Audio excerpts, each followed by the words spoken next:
My name is Will Hayes. I'm a junior at Greensboro Day School. I work with the Juvenile Diabetes Research Foundation, or JDRF, which is a nonprofit organization that works to raise funds for research for type 1 diabetes, which I have.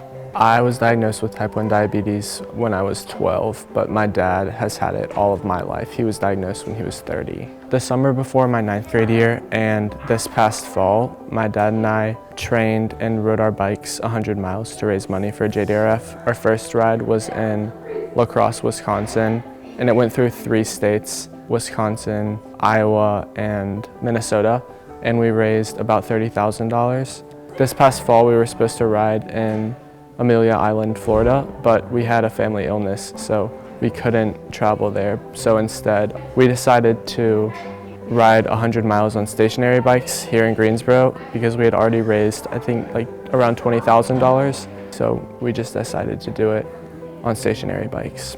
This past summer, I went to Washington, D.C.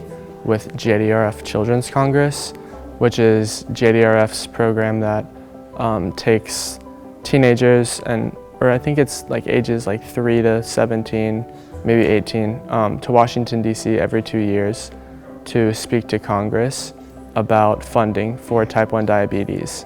Personally, through my involvement with JDRF, I really get a feeling of satisfaction because every time I see a new research development come out working towards a cure, it really gets me motivated to keep working, and it really just gives me that direct feeling of I did something, I made this happen, because the only way the research gets done is by the money, and I helped raise that money, and it's really cool to know that.